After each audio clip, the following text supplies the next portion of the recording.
భోజు ఆగు ఆగు ఆగు, బండి ఆపు. అరే ఎన్ని రోజుల తర్వాత చూస్తున్నానో భోజుని. అరే జరుగు, రండి రండి. దుర్గాక మీరా? చాలు చాలు, చల్లగా ఉండు. ఎలా ఉన్నావురా? ఎన్ని రోజుల తర్వాత కనిపిస్తున్నావు నువ్వు?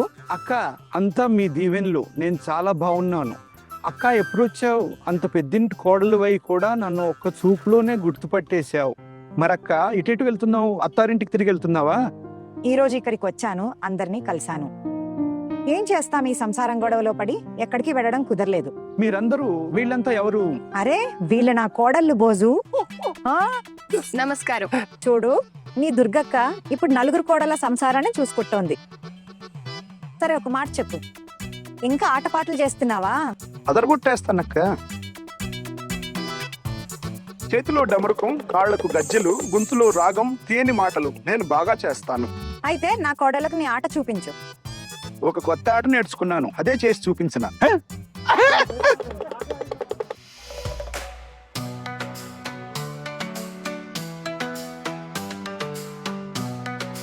అక్క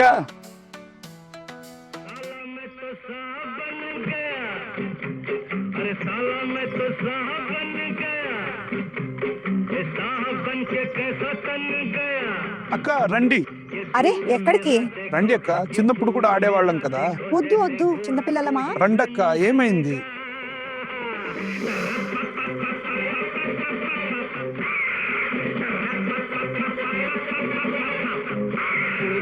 बंदर की फिर भी लगती है अलबेली, लंगोटी वाला ना बदला है ना बदलेगा, तुम सब काला लोग का किस्मत समझाना। ఏ భోజు,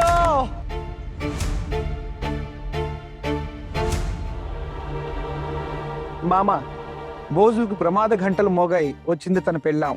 భోజు నిన్నెవరు పిలుస్తున్నారు? ఇది నా ధర్మపత్ని సుమిత్ర గొంతు. అయితే నీకు పెళ్ళైపోయిందా భోజు?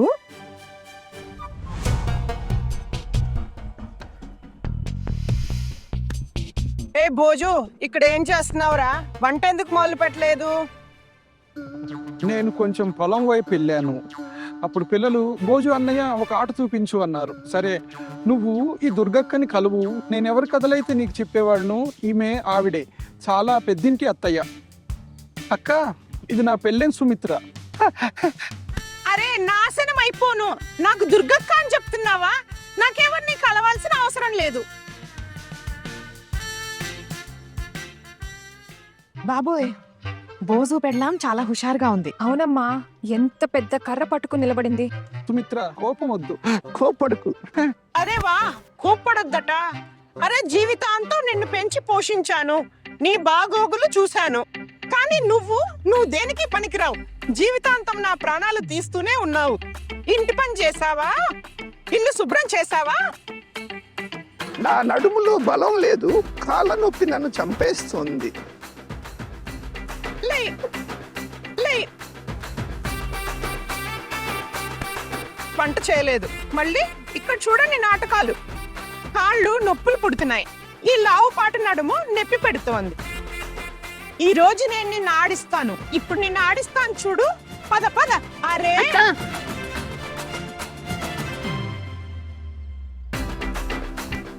అరే సుమిత్ర గారు ఇంత కోప్పడకండి. ఇతను నా చిన్ననాటి స్నేహితుడు, నా తమ్ముడు లాంటి వాడు. దారిలో కనిపిస్తే 2 నిమిషాలు మాట్లాడడానికి ఆగాడు. అయితే కేవలం మాటలేనా? నేనేమైనా గుడ్డిదాన్నా? నేను చూశాను వీడు ఆడుతుంటే. అరే వీడి ఆటపాటల వల్లే కదా వీడి జీవితం, నా జీవితం నాశనం అయిపోయాయి. వీడిని వదలను నేను. వీళ్ళు కొంచెం హాట్ చూపించమంటే చూపించాను, అందులో నేను చేసిన తప్పేంటి? పద, నీ ఆటపాటలు చాలే గాని పద ఇంటికి. చూసారా అక్క, మీతో సరిగ్గా మాట్లాడనివ్వటం కూడా లేదు. చూసారా మీ తమ్ముడు పరిస్థితి? చెప్తా, ఇప్పుడు నువ్వైతే ఇంటికి రా. పద పద పద పద.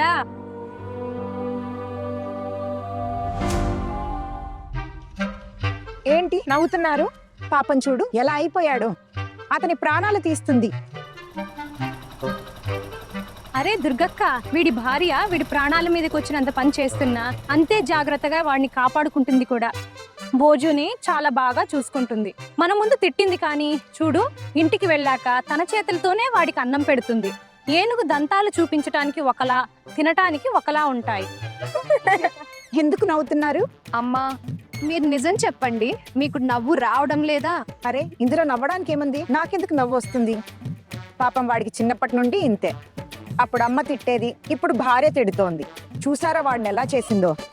సరే వదిలేయండి, త్వరగా పదండి, ఆలస్యం అవుతోంది. దుర్గా పిన్ని మళ్ళీ ఎప్పుడొస్తారు? ఇకపై ఎప్పుడు అనిపిస్తే అప్పుడు వస్తాను. మీరందరూ చాలా సంతోషంగా ఉండాలి. ఇన్ని రోజుల తర్వాత మిమ్మల్ని చూడడం చాలా ఆనందంగా ఉంది. వస్తూ ఉండండి. పద. నమస్తే, మీ కోడళ్ళు చాలా ముద్దుగా ఉన్నారు. మీరు కూడా జాగ్రత్తగా ఉండండి, చాలా దూరం వెళ్ళాలి. వస్తాం మరి.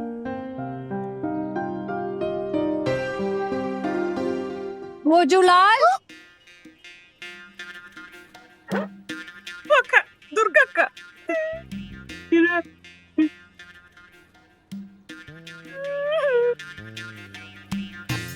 ఏంట్రా భోజు, ఇక్కడ ఆడుతున్నావా? నా కోసం వంట చేయలేదు, నా బట్టలు ఉతకలేదు, ఇల్లు శుభ్రం చేయలేదు. పద, నువ్వింటికి పద. ఈ రోజు నేను ఇంట్లో బాగా ఆడిస్తాను. పద. లేదు లేదు లేదు.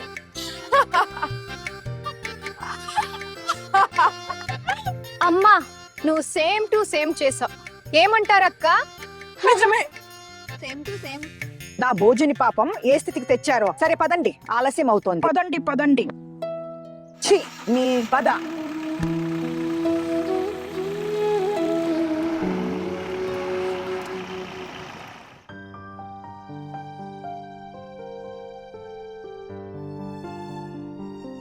ఎవరూ ఫోన్ ఎత్తడం లేదు.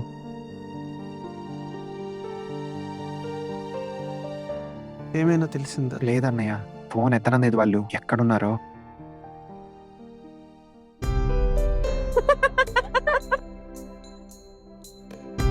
చిన్నప్పటి నుంచి వాడు ఇంత లావుగానే ఉన్నాడు తెలుసా? ఎప్పుడు ఇంత పెద్ద పొట్ట వేసుకుని తిరిగేవాడు. భోజు, అదే తిరిగి రావడానికి ఇంత ఆలస్యం ఎందుకయింది? ఏమైంది? చాలా రాత్రి అయింది. అక్కయ్య, నిజంగానే ఎంతసేపు అయింది? మేం మీకోసం పోలీసులకు వెళ్దాం అనుకున్నాం. మిమ్మల్ని బలవంతంగా తీసుకెళ్లారు కదా, లేకపోతే మీరెప్పుడైనా ఇంటి నుండి బయటికి వెళ్తారా? కానీ వీళ్ళకు చెప్పి ఏం లాభం? అసలు కిలాడి మాత్రం ఈమె, చిన్న కోడలు.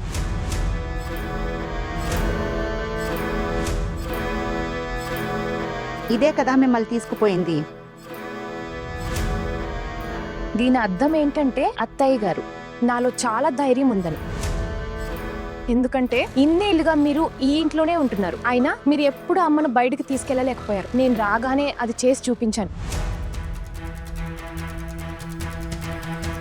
ఇప్పుడు ఆలస్యం అయితే ఏమైంది ఠాకూర్ గారు? నేనేమైనా చిన్నపిల్లనా ఎక్కడైనా పోవటానికి? ఏంటో మాట్లాడతారు. అమ్మా, మీరేంటి ఇలా మాట్లాడుతున్నారు? లేదమ్మా, విషయం చిన్నపిల్ల గురించి కాదు. మీరు ఎప్పుడు తిరిగి వస్తారో మాకు చెప్పనే లేదు. టైం చూడండి, చాలా లేట్ అయింది. మాకు కంగారు వేసింది, అంతకు మించి ఏమీ లేదు. మీరు ఈ మాటలన్నీ వదిలేయండి. మీరంతా మామయ్య వాళ్ళ ఇంటికి వెళ్ళారని విన్నాను. మంచి పని చేశారు. వాళ్ళు ఎలా ఉన్నారు? అంతా బాగున్నారు కదా అక్కడ? చిన్న చూస్తున్నావా? పెద్దమ్మ ముఖం రాత్రిపూట కూడా సన్ఫ్లవర్ లా ఎలా మెరిసిపోతుందో. తను లోపలికి వచ్చినప్పటి నుండి చాలా సంతోషంగా కనిపిస్తుంది. వీళ్ళంతా బాగా ఎంజాయ్ చేసినట్లు అనిపిస్తోంది.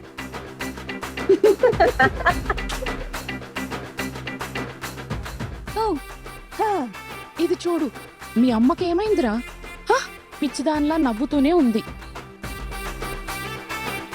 ఎక్కడైనా అక్కడికి వెళ్ళి. ఈవిడ మానసిక స్థితి ఏమైనా అయిందా? శ్రావణ మాసం నడుస్తోంది. వీళ్ళేమైనా బాంగ్ లాంటి తాగొచ్చారా ఏంటి? నాకు ఈ అమ్మాయి మీద అస్సలు నమ్మకం లేదు. ఇదేదైనా చేయగలదు. ఏ అమ్మాయి, చెప్పు, వదినకేం తినిపించావు? ఆవిడెందుకు అలా నవ్వుతున్నారు? ఏంటో చెప్పు. మీరెందుకు ఇంతలా నవ్వుతున్నారు? అంతా బాగుంది కదా. అసలు ఇక్కడ ఏం జరుగుతుంది? ఎందుకు నవ్వుతున్నారు? ఎవరైనా చెప్తారా? నవ్వితే ఏమైంది పొల్టు? ఇలా అరిస్తే ఏమొస్తుంది చెప్పు. ఏదో జరిగింది, అందుకే నవ్వుతున్నారు. అక్కడ జరిగింది కదా. అదే గుర్తొస్తుంది. అత్తయ్య మీరు చెప్పమంటే నేను చెప్పేస్తాను. వద్దు వద్దు వద్దు, ఇప్పుడు కాదు. అరే ఎందుకు చెప్పండి అమ్మా, ఎందుకు నవ్వుతున్నారు? అమ్మా, మీకు గుర్తుందా మీ స్నేహితుడు తన భార్యకు భయపడి ఎలా పారిపోయారో? అరే చాలు చాలు చాలు, అంతగా నవ్వుకోవడానికి ఏమీ జరగలేదులే. నిజానికి నవ్వాల్సిన విషయమే అది, అందుకే మీరు కూడా నవ్వుతున్నారు కదా.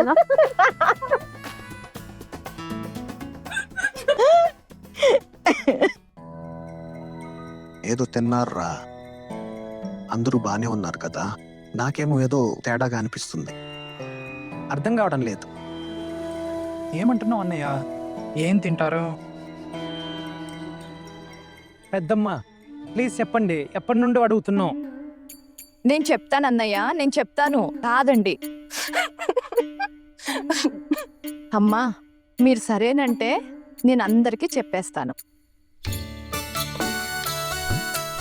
అయితే చెప్తున్నాను ఏం జరిగిందో. మేము అమ్మ వాళ్ళ ఊరు నుండి ఇంటికి బయలుదేరినప్పుడు అకస్మాత్తుగా మాకు అమ్మ స్నేహితుడు బోజు అన్నయ్యను కలిసాం.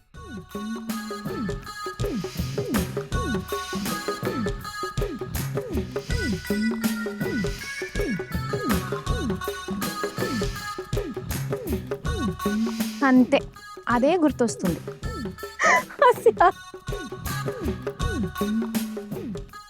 ఏదైనా కానీ వదినా, మీకు ఆలస్యం అవుతుంటే కనీసం మాకు చెప్పాల్సింది.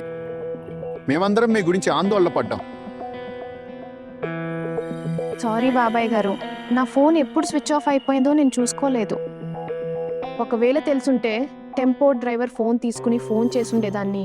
కంగారు పడాల్సిన అవసరం లేదని చెప్పేదాన్ని. ఎవరికైనా బాధ్యత ఉందా?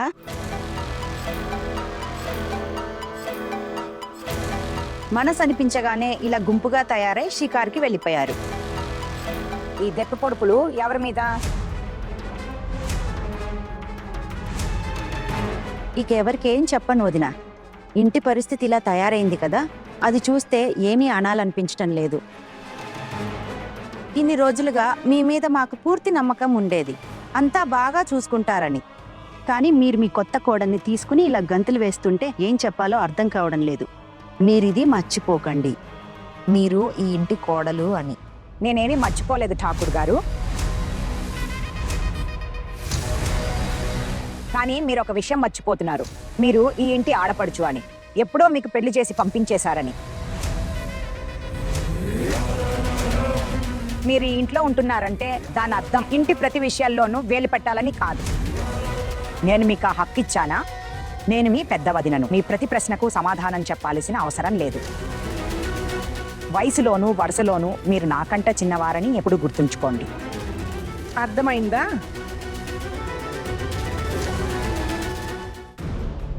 అమ్మా అమ్మా చాలు, వదిలేయండి వదిలేయండి. పెద్దమ్మకు నచ్చినప్పుడు మీరు ఏమీ అనకండి. ఆవిడ బుర్రల్లో ఇవన్నీ ఎవరు నింపుతున్నారో మనకు క్లియర్గా తెలుసు కదా. ఇదంతా ఆవిడతో ఎవరు చేస్తున్నారో కూడా. ఇంటి గురించి ఎవరికి పట్టదంటే పట్టదంతే. అందరూ కలిసి వెళ్ళిపోయారు.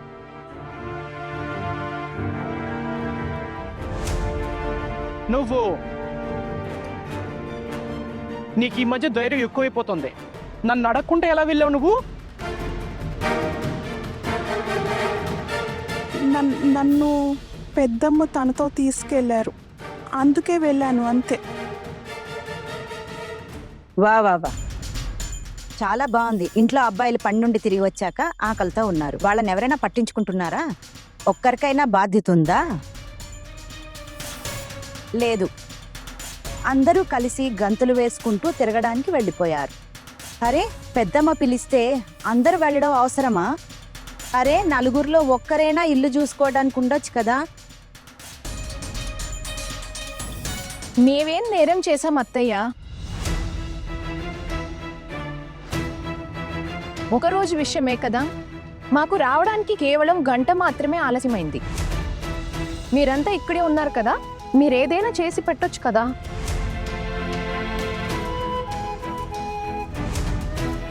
కానీ మీరు కూడా వీళ్ళకేమీ ఇవ్వలేదు, ఇలా ఆకలితో ఉంచారు. ఎందుకు? మీ అబ్బాయిని మీరు ఇంతగా ప్రేమిస్తారు కదా, మరి వారిని ఇలా ఆకలితో ఎందుకు ఉంచారు? మరి చిన్నమ్మగారు, మీరు మీ ఆరోగ్యం బాగానే ఉంది కదా, మీరు చక్కగా ఉన్నారు. మీరు అనుకుంటే మీ కొడుకుల కోసం ఏదైనా వండొచ్చు కదా, కానీ మీరు కూడా ఏమీ వండలేరు కదా. అదే అమ్మ ఉంటే అమ్మ ఖచ్చితంగా తన కొడుకుల కోసం ఏదో ఒకటి వండేది. తన కొడుకులు ఆకలితో ఉండటం అమ్మ భరించలేదు. అమ్మ ఇప్పటికీ పని చేయాలనుకుంటున్నారు. మేమే కోడళ్ళమే ఆవిడని చేయనివ్వడం లేదు. కానీ పిషుముని మీరు, మరి చిన్నమ్మ గారు, మీరిద్దరూ ఎప్పుడూ అమ్మకు వంటలు సాయం చేయలేదట. నేను అలా విన్నాను. అత్తయ్య గారు అంటారు తను ఇంటి ఆడబిడ్డ అని, తను వంటిట్లోకి వెళ్ళడం సరికాదని. చిన్నమ్మ, మీరేమో మీకు మంట అంటే భయం అని చెప్తారు, సో మీరు వంట ఇంట్లోకి వెళ్ళలేరట. చిన్నమ్మ, మీరు కూడా ఈ ఇంటి కోడలే. అలానే మేం నలుగురం కూడా ఈ ఇంటి కోడళ్ళమే. ఇప్పుడు ఇదే మాట మేం నలుగురిలో ఎవరైనా అంటే మా మాట వింటారా? ఏమన్నావు నువ్వు? నన్ను ఇంతగా అవమానిస్తావా? వింటున్నారా మీరు? విన్నారుగా ఇదేమన్నదో? ఏమీ మాట్లాడరే, ఎందుకు మౌనం? అంతా వింటూనే ఉన్నాడు. వదిన, మీ ముందే ఈ అమ్మాయి ఏదేదో మాట్లాడుతోంది. మీరేమంద్రా? ఏం చెప్పను మరిది గారు, నిజం ఇదే కదా, ఇంటి కొడుకులు ఆకలితోనే ఉన్నారని. సరే, కోడళ్ళు నా వెంట వెళ్ళారనుకుందాం. ఈ ఇద్దరు ఇంట్లోనే ఉన్నారు కదా, తమ కొడుకులకు ఏదో ఒకటి చేసి పెట్టచ్చు కదా. చెప్పు చిన్నదానా, ఠాకూర్ గారు ఎందుకు చేయలేదు?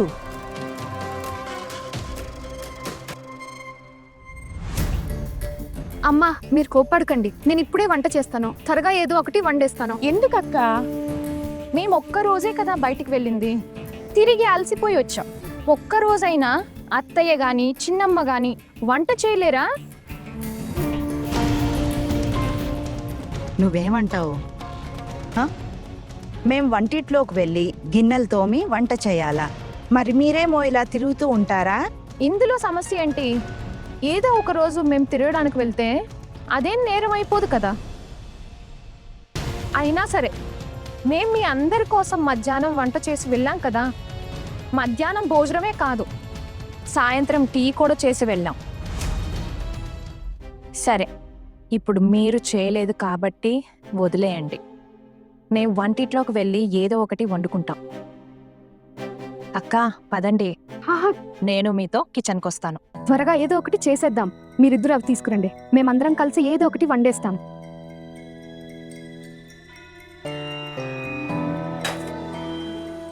ఈ అవమానానికి పరిష్కారం కాకపోతే నేను చెప్తున్నాను, నేను ఇక ఈ ఇంట్లో ఉండను. ఇక చాలు. చూస్తున్నావా పొల్టు, మీ అమ్మ తన పుట్టింటి వాళ్ళ మీద ఆధారపడి బతుకుతోంది. అందుకే నన్ను ఇన్ని మాటలు అంటున్నారు. నన్ను ఎంతగా అవమానిస్తున్నారో చూస్తున్నావా పల్టు? పుట్టింట్లో అవమాన భారంతో బతుకుతున్నారు ఠాకూర్ గారు. నేను నా అత్తారింట్లో. ఏమో అకస్మాత్తుగా అక్కకి ఏమైందో, లేకపోతే ఇలా కొద్ది రోజుల్లోనే మారిపోదు. ఇది ఖచ్చితంగా కోడలు చేసిన పని. అక్క ఇలా మారిపోదు. ఏదో రకంగా వీళ్ళ ఆవిడను తమ వశం చేసుకున్నారు. చాలు చాలు, అలసిపోయి వచ్చాను. స్నానం చేసి పూజలో కూర్చోవాలి. ఇక్కడ నుండి వెళ్ళండి, గుంపుగా ఉండకండి.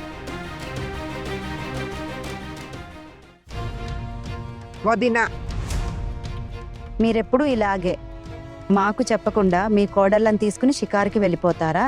అవును, నాకెప్పుడు అనిపిస్తే అప్పుడు వెళ్తాను. ఎందుకంటే ఈరోజు చాలా ఆనందంగా గడిచింది, చాలా సంతోషంగా ఉంది. వదిన, మీ పుట్టింట్లో అంతేముంది అంత ఆనందంగా గడవడానికి? మీ పుట్టింట్లో మీ ఇద్దరు నిరుపేద తమ్ముళ్ళు తప్ప ఇంకేమీ లేదు. మాట జాగ్రత్త ఠాకూర్ గారు.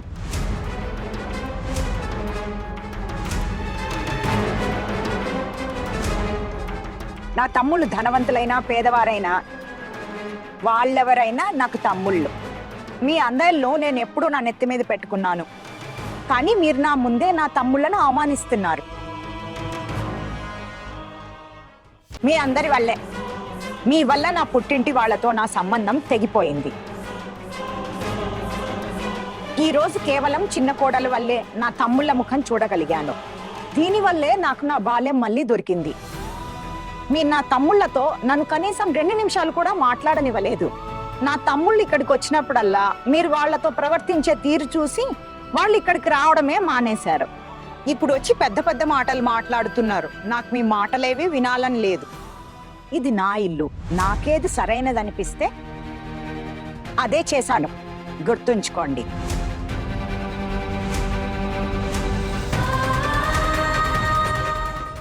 ఈ ఇల్లు మీ పెద్దన్నయ్య కట్టారని మర్చిపోకండి. ఇప్పుడు ఆయన ఈ లోకల్లో లేరు, కాబట్టి ఈ ఇంటి యజమానురాల్ని నేను.